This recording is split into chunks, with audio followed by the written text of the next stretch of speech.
احسان فراموش، جس پر احسان کرو اس کے شر سے بچو۔ صدیوں پرانی بات ہے، کسی ملک پر ایک بادشاہ حکومت کرتا تھا۔ ملک میں امن و امان تھا، ہر طرف خوشحالی تھی۔ بادشاہ کے دربار میں وزراء امراء ایک دوسرے کے خلاف سازشیں کرتے رہتے تھے۔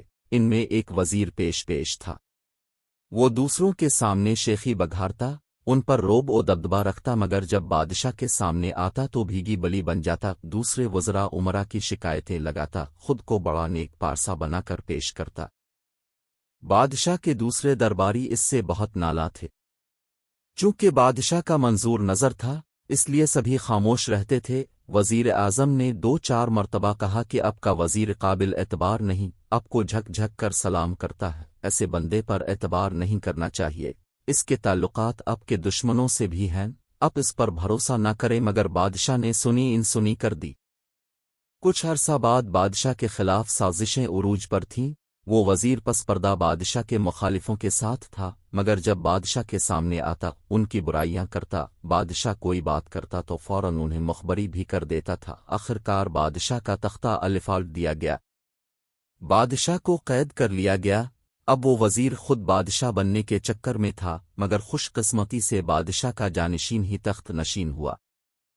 تب اس بادشاہ کو بڑا افسوس ہوا کہ اس نے وزیر اعظم کی بات کیوں نہ مانی، مگر اب پچھتائے کیا ہوت جب چڑیاں چگ گئیں کھیت۔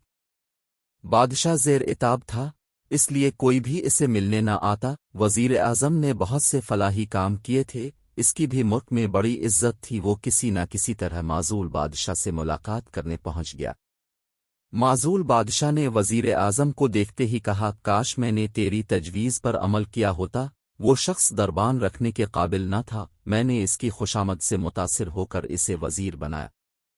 بادشاہ سلامت اپنے شیخ سعدی کا یہ شعر ضرور سنا ہوگا، جس کا ترجمہ یوں ہے کہ سعدی شیراز میں رہنے والے بدذات کو سبق نہ دے، اسے کامل نہ بنا، کیونکہ جب وہ کامل ہو جائے گا وہ اپنے استاد کا ہی دشمن بن جائے گا۔ اگر اپنے خاندانی آدمی پر احسان کیا ہوگا تو آپ کی عزت کرے گا، کمی اب کا دشمن ہو جائے گا، جیسا کہ وزیر ہوا ہے۔ ہاں، یہ وزیر میں نے بھی حضرت علی رضی اللہ عنہ کا قول سنا تھا، جس پر احسان کرو اس کے شر سے بچو۔ اب پتہ چلا کہ حضرت علی رضی اللہ عنہ نے کتنی سچی بات کہی۔ وزیر اعظم نے کہا، بادشاہ سلامت، حکایتوں کا تعلق حقیقت کے ساتھ ہو نہ ہو حکمت کے ساتھ ضرور ہوتا ہے۔ ایسی ہی ایک حکایت آپ کی نظر کرتا ہوں۔ کسی جنگل میں شیر اور شیرنی کو کھال کے متلاشی شکاریوں نے مار گرایا۔ ان کے ننھے منھے بچوں کو ہرنوں کے جوڑے نے دودھ پلا کر جوان کیا۔ جب وہ جنگل کے بادشاہ بن گئے تو انہوں نے تمام جانوروں کو اکٹھا کیا اور ہرنوں کے جوڑے کو خراج عقیدت پیش کیا۔ ہرن اور ہرنی کو ہاتھیوں پر بیٹھایا گیا، بندر ہاتھیوں کے دائیں بائیں الفاچیل کر ناچ رہے تھے، مور محو رقص تھے، بھالو میاں کرتب دکھا رہے تھے، کوئلیں کوک رہی تھیں، طوطے ٹے کر رہے تھے اور چڑیاں چہچہا رہی تھیں۔ دونوں شیر جلوس کے آگے آگے بھنگڑا ڈال رہے تھے۔